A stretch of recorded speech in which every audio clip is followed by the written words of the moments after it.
Pay attention. The ferry leaves at 10 a.m. Roads are busy. Great. Dad, pack the boot. Yeah. Rosie, got your teddy? Uh-huh. Honey, how's the car? Windows clean, car wax I meant the tyres. Oh, sorted them at Quick Fit last week. Brilliant. Planning the perfect getaway this summer? Make sure your tyres are up for the job. Book today at quickfit.com or your local centre. Quick Fit. Drive away happy every time.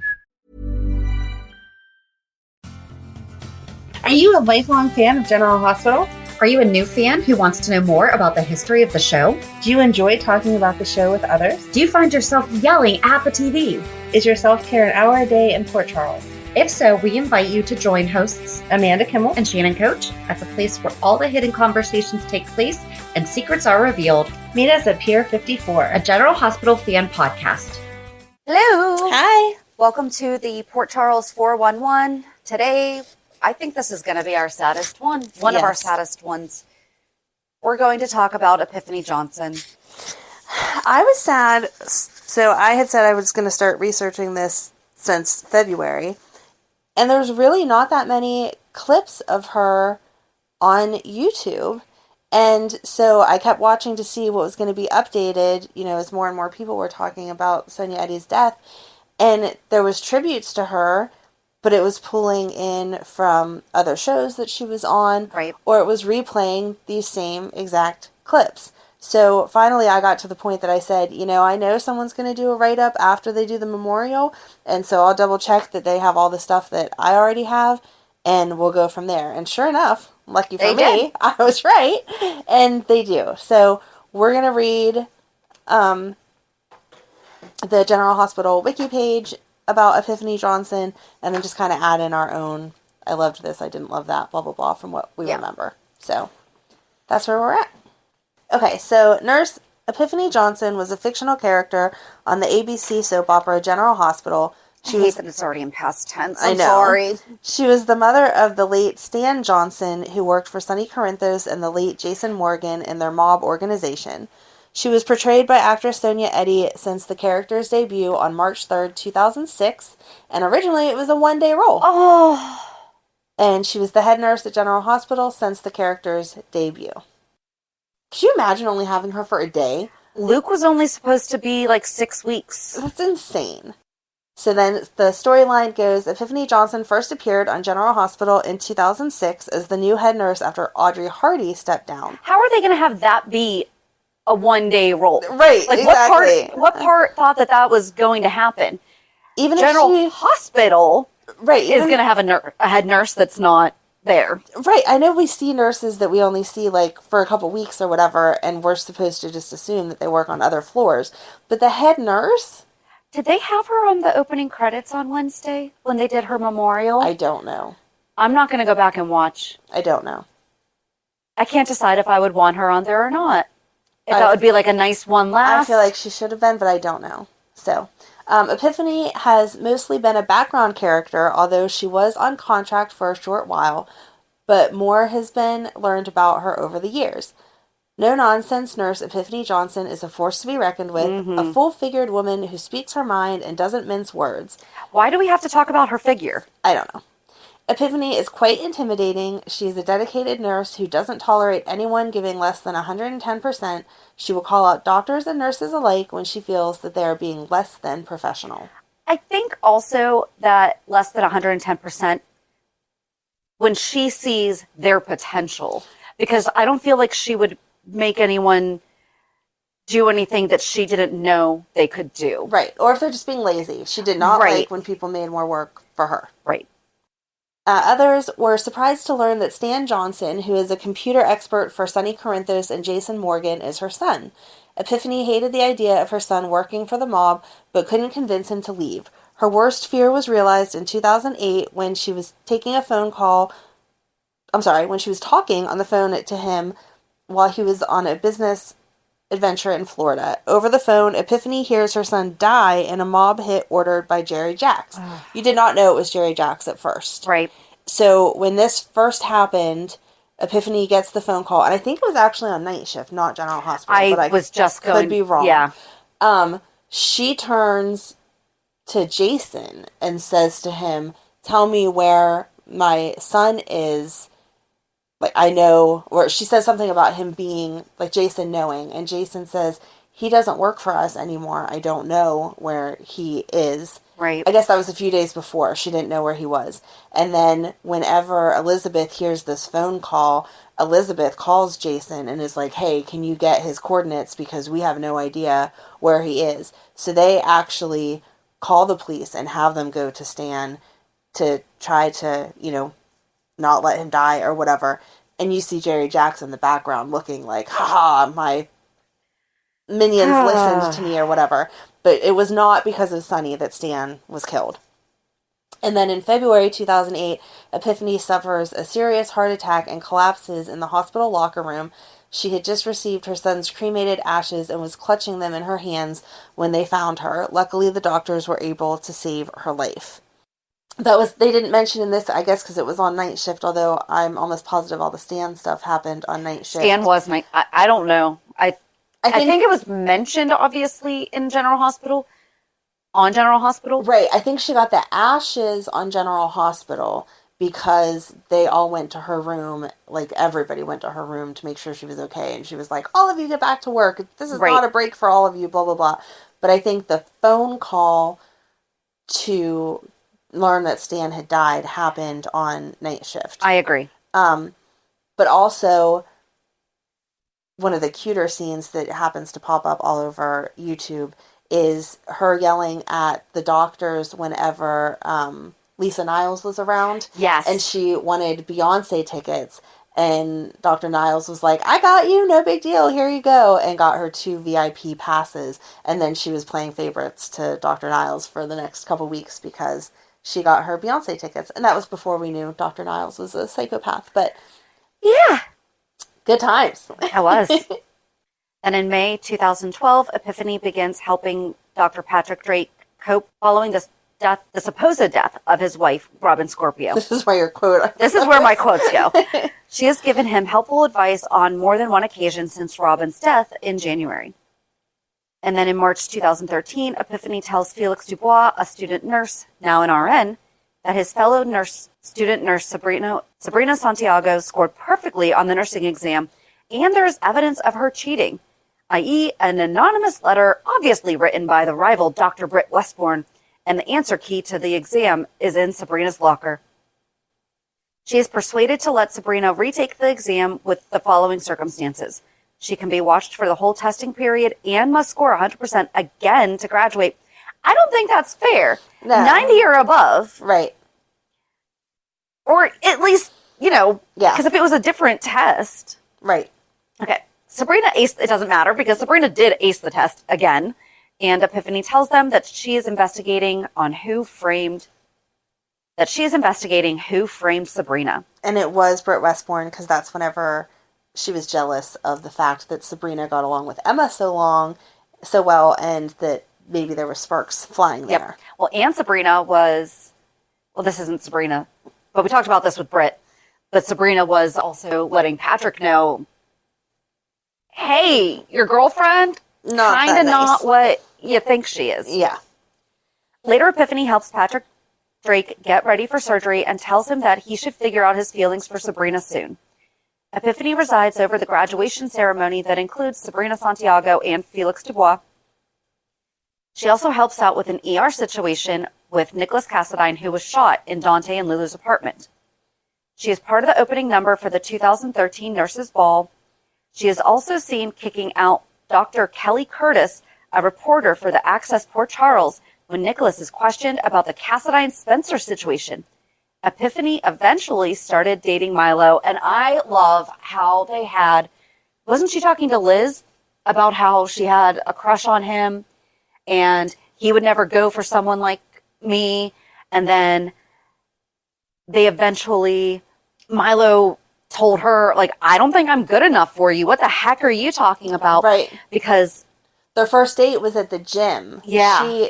She said to him, we can go wherever you want to go. And so he took her to the gym, and she got defensive when they got there and said, if you don't like me, for what I look like and who I am, then we don't need to be together. And he was like, what are you talking about? I'm not good enough for you. I wanted to bring you someplace I'm comfortable because I'm already nervous enough. Right. And I thought that you would enjoy the workout, but I don't want you to change the way you look at all. You're beautiful. They were so cute. sweet. I just loved them together. They were great. And we are going to talk about Milo next week. So, yes. And then in January 2016, Epiphany is the first person to see Sonny stand up from his wheelchair. didn't she tell him to? She was his nurse. She was his physical therapy. She was the person. Stuff. It wasn't like, this sentence kind of makes it sound like she happened upon him or whatever. But right. No, she was working with him to get better and taking care of him and being, his sole caretaker as far as healthcare goes or whatever.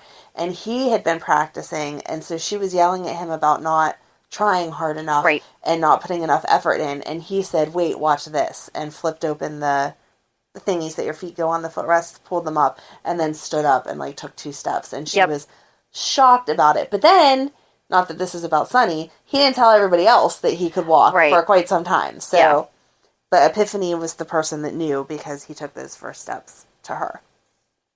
And then on February 10th, she introduces Sonny to his new doctor, who turns out to be Dr. Monroe. Dr. Griffin Monroe. And then in late 2016, her close friend Sabrina was killed by Paul Hornsby, and she deeply mourned the loss of her close friend and colleague. They really were such good friends, and she was so nice to Sabrina when all the stuff with Patrick was going on, and Sabrina was kind of lost with that too because she was dealing with Britt trying to be her competition and stuff. Epiphany's like, you go for it. You got this. She gave her her confidence. She brought out the confidence. She didn't give her confidence. Yes. And then in June 2019, Epiphany tells Bobby that she also has type 2 diabetes, which was diagnosed in 2016 because Lucas has diabetes. Or does Bobby have diabetes? No, Bobby has diabetes. Lucas is sick, though. Lucas does have, because we just talked about this. What were we watching that there was something that Lucas was diagnosed with when he was a child? We're not going to look. I forgot that Bobby has diabetes. That's right, because she kept falling or fainting, right? It was one of those things that they made it a big deal, and she got her diagnosis, and now we never hear about. And we didn't know that Epiphany had it until she told Bobby in 2019. Yes. And then due to her diabetes, Epiphany also had a heart attack while she was on vacation back then, but she never told anyone about it. In August 2020, Jason brings Taggart to the safe house, and this is when Taggart came back. Yes. No. He came back in the spring because that's when we interviewed him. Either way, it was the year that he came back. This was when he was still hiding. Yeah. I think that's what you mean. No, I meant Real Andrews coming back. No, but I'm sorry. Thank you for covering me. No, I seriously thought you meant we knew he was back, but the world didn't know. Yes. Okay. I mean, yes, that's what I meant. Exactly. You should have gone with it. Jason brings Taggart to the safe house to recover from a gunshot wound, and he invites Epiphany. Invites. He did not invite. He said, let's go. I need you to take care of Taggart. And she yelled at both of them. Oh, she was mad. That this is ridiculous. I'm going to get in trouble. Why are you over here? Yeah. Pay attention. The ferry leaves at 10 a.m. Roads are busy. Great. Dad, pack the boot. Suitcases, Tetris style. Yeah. Rosie, got your teddy? Uh-huh. No going back this time. Honey, how's the car? Windows clean, car wax, carpets. I meant the tyres. Oh, sorted them at Quick Fit last week. Brilliant. If things go to plan, it'll be smooth sailing. Planning the perfect getaway this summer? Make sure your tyres are up for the job. Book today at quickfit.com or your local centre. Quick Fit. Drive away happy every time. And then Epiphany was demoted from being head nurse by Cyrus Renaud in September of 2020. And then October 29th, Epiphany tells Liz that she and Milo broke up. I was so sad that day. Yeah. But they broke up because he was on the road too much. Yeah. They didn't get to see each other. Because he was opening all those gyms, right? Yeah. That's what he was doing or something like that. Yeah, because he still worked. He worked for Sonny when Sonny needed him, but he didn't work for Sonny the way that he had before. So, yeah. they broke up. I was sad. But she obviously had to get promoted back to Well, once head nurse. all the stuff with Cyrus Renault when he went back to prison. Yes. And all of that. In 2022, Epiphany begins dating Marshall. I don't know. We jumped that quickly? We did. Well, that would have been COVID time. So a lot of those were old episodes that we would have been watching. I don't know. She wasn't in at all in 21? Not in like enough to mention her. This is just heartbreaking because even though she might have been just there, quote, just there. She didn't have any storylines then. But she always had a good impact. Like, tell us the times that she yelled at them for blah, blah, blah. Yep. Nope. Or had to talk some sense into somebody. Yep. I did not find, even going line by line, it was not giving that good of information. So in 2022, Epiphany began dating Marshall. I don't know if that was whenever they first started flirting. I don't remember them dating for an entire year. It was because remember when we did the annual recap, I think it was January when they kissed, wasn't it? Really? I think so. I could just be forgetting. I guess because they were never like super mushy. But on January 18th, Marshall Ashford collapses while on a date with Epiphany Johnson at the PC Grill. He's taken to GH where Hamilton Finn has called ahead for a cardiac care team. Later, Epiphany goes to talk to Dr. Rose about his patient, Marshall, and he says that she knows he can't discuss the case with her. I love how they remember HIPAA when they feel like it. Epiphany realizes this, but says that she noticed that he quickly determined it was a simple medication issue, and Rose says he was confident in his diagnosis, and this was really the turning point. Epiphany says that in her experience, it is best to perform ambulatory monitoring to rule out any underlying causes of hypertension, and Rose says that he understands that Epiphany is very experienced, but that he's Marshall's doctor and he knows what he's doing. And he threw in that she was basically just a nurse. Right. Right. So then on March 21st, Dr. Ben Nelson was Willow's doctor and treating her for fainting. He sees Epiphany with Willow in a room and asks her what's going on. He wants to speak with Epiphany privately. They go out into the hallway and Epiphany talks about how her and TJ have been in touch with Dr. Nelson about Willow, who happens to be a nursing student. And Dr. Nelson suggests that Willow get special treatment then. And Epiphany says Willow has been waiting for a while. Dr. Nelson says that Epiphany is busy with other patients that need to be seen based on the severity of their condition. And again, Willow's been sick for a year? Mm-hmm. Okay. Yeah, time flies. Epiphany says she's aware of the rules. Dr. Nelson points out that Willow was stable, which put her further down the list. Epiphany says that Willow only needed an IV of saline and electrolytes, and Dr. Nelson would have written it up and signed off on it, and she could set it up. She's sorry she skipped a step, but it isn't like she hasn't done it before. So she does the... Oh, she just went ahead and gave her the saline, and the doctor was like, excuse me, why did you not get me to say it was okay? Right. So Dr. Nelson says that's not the point, as Epiphany stepped outside the chain of command and took it upon herself to treat a patient. The protocols are in place for a reason. Epiphany says she understands. Dr. Nelson says they will finish their discussion later and walks back into Willow's room. I guess I kind of get it. I mean, it sounds like an IV of saline is not a big deal. But what if she does that for other things? I think it was just the fact that he was so dismissive with everything that she said. Right. Like, he was very condescending. Right. With how dare you even think that you could possibly know that this is the right treatment without me telling you. Right. Right. No, he was just a total jerk. So Dr. Nelson asks Willow how she's feeling. She says much better. Epiphany says that TJ examined Willow upstairs and filled Epiphany in. It's all in Willow's chart. And then Dr. Nelson says, which talk about unprofessional, Dr. Nelson says that since Epiphany has already began treating, he'll let her finish up and he leaves. Yeah, no. After her experience with Dr. Rose and Dr. Nelson, Epiphany decides to become a doctor and begins studying for the MCATs. Portia and TJ help her study. In October, when testing was being given, Epiphany was nervous at first, but when she looked at the first question, she smiled as she knew the answer. And it's kind of overlooking the fact that Marshall was really... He absolutely encouraged her. Yes. He, out the gate. Well, he even said that during the memorial, and he's like, if I hadn't pushed her to do this, And I think it was Portia said to him also, she goes, I helped her study. Like, stop it. She was going to do this. Right, exactly. But he said that from the beginning when he first had his episode. Like, why aren't you a doctor? Right. You know way more than these people do. And she said it had always been her dream, but she was scared. So she made it to, quote unquote, just a nurse. And that was where she was going to stay. Right. And he said, no, you're never too old. Go back and get it done. And so, yeah, that was a lot of their relationship, was supporting each other with their medical issues and moving forward from that. So on February 7th, 2023, Marshall tells Trina Robinson that Epiphany passed her MCATs and is out west checking out med schools. He isn't sure if she is moving, but hopes that she isn't. And then on March 22nd, Portia tells Liz that they haven't been able to reach Epiphany for a letter of support as the hospital board is deciding if Liz will keep her job. Epiphany is said to be shadowing a resident at Johns Hopkins. And I love that they got her into like one of the top programs. Right. And may not have received the request yet. Liz is reinstated at the hospital despite not hearing from Epiphany because they used all of her notes, all of her head nurse reporting notes.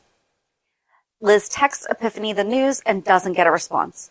After worrying for a while, no, she doesn't. She didn't get a call. She did not get a call. She called Epiphany on March 28th from State Trooper Carlson says that he has some bad news. And then we learn the next day that it was March 29th that they had the memorial service. And what happened was there was a car accident and Epiphany jumped into action. She went to help rescue the woman and there was smoke inhalation and it negatively affected her already pre-existing heart condition.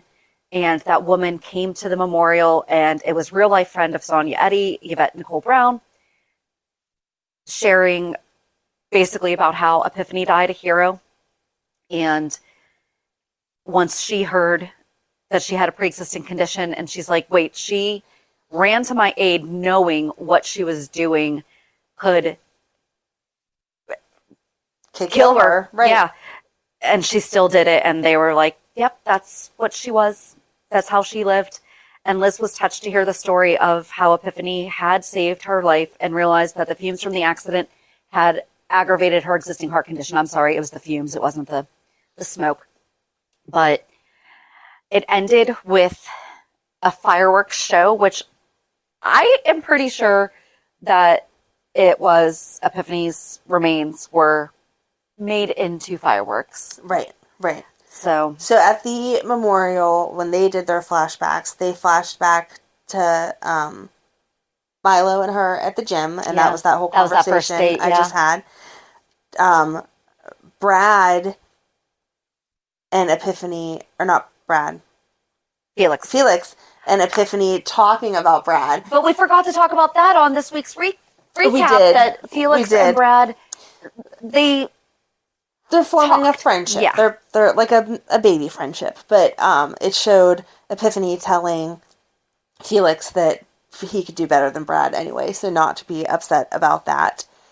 And then it showed Willow talking to Epiphany about nursing because she said she was looking for a new career because Nina had cost her job as a teacher. So she was thinking of switching, and Epiphany told her she would be a great nurse. That was a good thing to go ahead and do.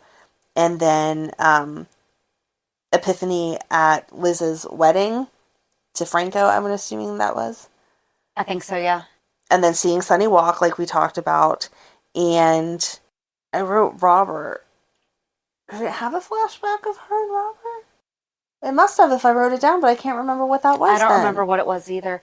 Well, it probably had something to do with Robin. Probably. And then Obrecht, when Obrecht was saying she's going to do whatever she does, and they were yelling at her that she can't mess with the nurse's ball. Yep. And then Carly and her obviously had bonded over Jason and Sunny and those things. So I felt like it was a really good memorial. They hit on all the points that need to be made. They brought back Milo. Yeah. It was so good. I cried. Just a couple other little notes. It says that she was diagnosed with type 2 diabetes in 2016, and no one knew until Bobby because she had the same condition. Oops. If I had read that above, we wouldn't have had that whole conversation. That's okay. But yeah, I knew we didn't know till she told Bobby. Yeah. And she was on night shift, as we mentioned. Some of her nicknames were the Formable One, which was by Spinelli, and Miss Epiphany by Trina. Aww. Her birthday was August 12th, 1960. Even though the actress was 55, she was 60. The character was 62. Mm-hmm. Her education they have listed as attended Johns Hopkins, and they updated her occupation as a medical student shadow for resident physician at Johns Hopkins, former head nurse at General Hospital, former nurse at GH, and former veterinary assistant. Oh! And her romances were Unknown Man, which I'm pretty sure that means Stanford's dad. Yes. Toussaint Dubois. That was from Night Shift. Which was from Night Shift. Milo Giambetti, Lovers from 2014 to 20, and Marshall Ashford, Flirtation / Dated 2022 to 2023. And in real life, on December 20th, 2022, it was revealed by Octavia Spencer. So I apologize. I said that it was Yvette Nicole Brown. I'm pretty sure that I did see her obviously post something, yes. But it was Octavia Spencer that initially shared that Sonya had passed away on December 19th from an infection resulting from surgery. As a result of her passing, her final in-person appearance on General Hospital was October 20th. I hate it, but I love it that it was her taking the test. Right. Like, it could not have happened any other way. I don't know.